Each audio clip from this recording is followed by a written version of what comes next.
is something about Indy. The bricks, the pagoda, the unique turns all make Indianapolis Motor Speedway one of the most coveted victory lanes in all of racing. Kyle Busch led the field to green this afternoon at the Brickyard 400, and he pretty much dominated the day. 7 laps to go. Restart after debris. Busch still dominating, but as they go into turn 1, Carl Edwards gets loose on the inside, causing a massive wreck involving lots of cars. The race would be red flagged to clean up the wreckage. Fast forward to 2 laps to go as they come down the backstretch.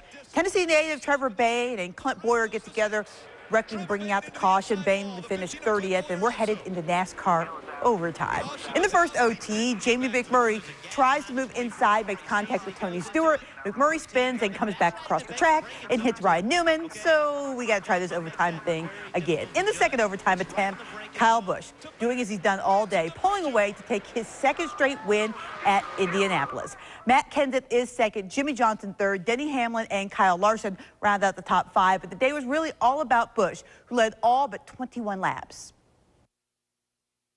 To add in the fact that we sat on both poles and we were able to win the Xfinity race yesterday and the Sprint Cup race today and do a sweep of the weekend 2 years in a row, that's something that probably doesn't come along very often.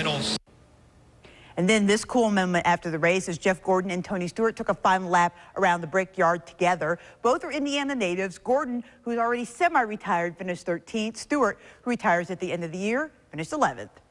Admittedly, 2016 has not been as good a year as Greenville native Alan Johnson would hope for, and yet AJ was still 4th in the Pro Stock points standings as NHRA headed to Denver this weekend. The Marathon Oil Machine still looking for his first win of this year. Johnson lined up against one of the hottest teams around in the semis and took down Greg Anderson to advance to the final for a 10th straight time at Vandermeer. AJ going up against Vincent Bill in the finals, looking for a 7th win in Denver, and it's Johnson crossing the line first to pick up his first win of the season in Denver. Who could have predicted? Can't get any better. Hope this is a little bit of momentum for the Western Swing and the countdown, and hopefully we can keep her going. Christiansburg native Matt Hagan lost John Force in the Funny Car semifinals. Force then turned around and beat his daughter Courtney in the finals. And in Top Fuel, Tony Shoemaker beats his teammate Antron Brown for the win in Denver. The Johnson City Cardinals are probably not too excited to make a short trip back to Elizabethton anytime soon. The first place Cards have dropped their first 2 of their series against the E-Twins, looking to avoid the sweep tonight. Home team had other ideas. Game tied at 4 in the 6th. Twins have a little something brewing with 2 on. The wild pitch gets past Leland Tilley. Runners move up 90 feet, and then it's Luis Martinez with a line drive to left field. Shane Carrier scores, and that is your game winner. Elizabethton wins 5-4. Elsewhere in the league tonight, Kingsport loses a heartbreaker at Pulaski 7-6, and Bristol wins on the road at Greenville 6-2.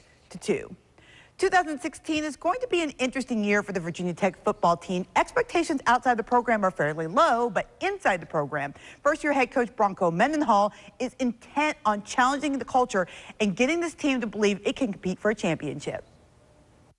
The confidence that they are capable. That's been the biggest change. They actually believe now they are capable. Coach Mendenhall, he demands the most out of us, and he refuses to lose. So when your leader refuses to lose, you know, the players and the soldiers on the field will refuse to lose as well. And that's sports. We'll wrap things up after the break.